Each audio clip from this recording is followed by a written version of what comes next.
Sekarang bagaimana model anak durhaka? Jam berapa Isya Ustaz? Hah?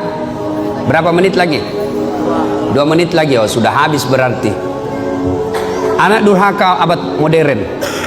Kira-kira tahun lalu di Sulawesi Selatan ada anak usia 22 tahun. Lepas dari di apa itu opname karena dia penyakit diabetes. Masuk di opname, keluar opname, besoknya langsung mau pergi naik motor. Dilarang sama ibunya. Nak, kau baru keluar dari rumah sakit makan ongkos. Kalau kau keluar sakit lagi kamu, jangan kau keluar nak. Saya mau keluar, dilarang sama ibunya. Marah ini anak, dia tempeleng ibunya. Ditempeleng ibunya, dilihat sama bapaknya. Kurang ajar ini anak. Mamanya ditempeleng. Datang bapaknya, dia pukul, melawan ini anak. Bapaknya usia 60 tahun, ini anak usia 22 tahun. Duel berkelahi.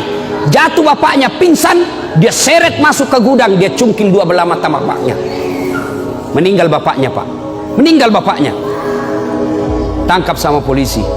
Beberapa hari kemudian meninggal juga ini anak, tidak ada yang mau sholati. Sempat ribut di medsos di Sulawesi Selatan. Anak durhaka zaman sekarang. Apalagi anak durhaka. Saya mau pergi ceramah di Sulawesi Selatan, mau pergi taksiah. Tiba-tiba ada ibu-ibu menangis. Ustaz, tolong datang ke rumah saya Ustaz. Nangis, Ustaz, tolong bantu saya. Kenapa ibu? Tenangkan ibu, tarik nafas. Tenang ibu, meninggal suamiku Ustaz. Tolong datang ke rumah, saya tidak tahu urus bagaimana cara. Saya bilang, bagaimana? Mana semua anak-anaknya? Anakku sibuk semua Ustaz. Saya datanglah ke rumah itu.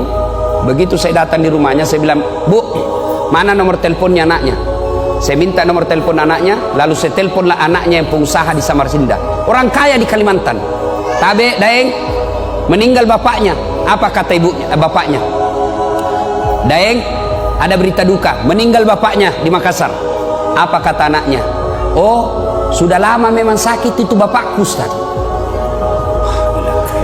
Jadi saya bilang, jadi bagaimana Daeng? Ditunggu atau tidak? Apa jawabannya? Tidak usah ditunggu Ustaz, biar saya pulang tidak merubah keadaan. Jadi bagaimana? Silakan kirim SMS nomor rekeningnya Pak Ustadz. Biaya pemakaman dan pengurusan jenazah saya transfer, Ustadz saja yang ngurus. Anak durhaka Pak. Bapak mau punya anak seperti itu? Mau punya anak seperti itu? Tentu tidak mau. Mau punya anak yang soleh dan soleha? Mau punya anak yang soleh dan soleha? Masukkan ke pondok anak kita. Coba kalau anak kita di pondok Pak. Coba anak kita di pondok, sholat 5 waktunya berjamaah, makannya jelas halal, ucapan-ucapannya jelas tidak pernah bicara kotor, jelas dia tidak akan tersentuh oleh yang bukan muhrimnya, makanannya bagus, meskipun barangkali tempe, meskipun ala kadarnya, tapi halal. Tapi kalau anak kita di luar, mungkin di rumah makanannya ayam, tapi kalau dia keluar rumah, apa yang dimakan? Narkoba, lem pox, lem Korea.